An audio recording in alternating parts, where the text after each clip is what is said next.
Dans son sermon sur la montagne, Jésus a prononcé ces mots: « Soyez donc parfaits comme votre Père céleste est parfait » Matthieu 5, 48. Cette phrase se trouve à la fin de la section du sermon où Jésus corrige la mauvaise compréhension de la loi par ses auditeurs. Dans Matthieu 5, 20, Jésus leur dit que s'ils veulent entrer dans le royaume des cieux, leur justice doit dépasser celle des pharisiens, qui étaient les experts de la loi. Puis dans le reste du même chapitre, il redéfinit radicalement la loi en passant d'une simple conformité extérieure qui caractérisait la justice des pharisiens à une obéissance de conformité extérieure et intérieure. Jésus dit: « Vous avez entendu dire, mais moi je vous le dis », pour faire la différence entre la manière dont les gens ont entendu enseigner la loi et la manière dont ils la réinterprètent. Obéir à la loi, ce n'est pas seulement s'abstenir de tuer, de commettre l'adultère et de rompre les serments. C'est aussi ne pas se mettre en colère contre son frère, ne pas convoiter dans son cœur et ne pas faire de serments non sincères. À la fin de tout cela, nous apprenons que nous devons dépasser la justice des pharisiens. Et cela résulte de la perfection.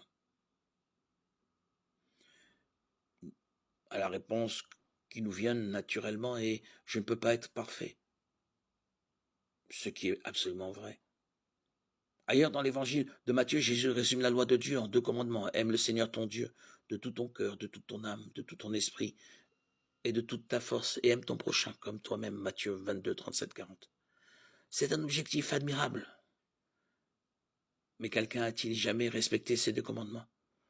Tout ce que nous faisons, disons et pensons doit être fait, dit et pensé avec un amour parfait pour Dieu et notre prochain. En toute honnêteté avec nous-mêmes, nous devons admettre que nous n'avons jamais atteint ce niveau de spiritualité. La vérité est que par nous-mêmes et par nos propres efforts, nous ne pouvons pas être parfaits comme notre Père céleste est parfait. Nous n'aimons pas Dieu de tout notre cœur, de toute notre âme, de tout notre esprit et de toute notre force. Nous n'aimons pas notre prochain comme nous-mêmes.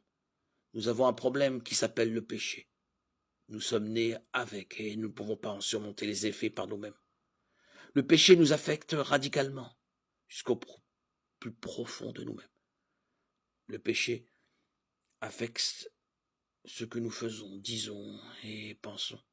En d'autres termes, il entache tout ce qui nous concerne. Par conséquent, peu importe à quel point nous essayons d'être bons, nous ne pourrons jamais atteindre la norme de perfection de Dieu. La Bible dit que toutes nos actions justes sont comme un vêtement souillé, Ésaïe 64, 6. Notre propre justice n'est tout simplement pas assez bonne et ne le sera jamais, quels que soient nos efforts.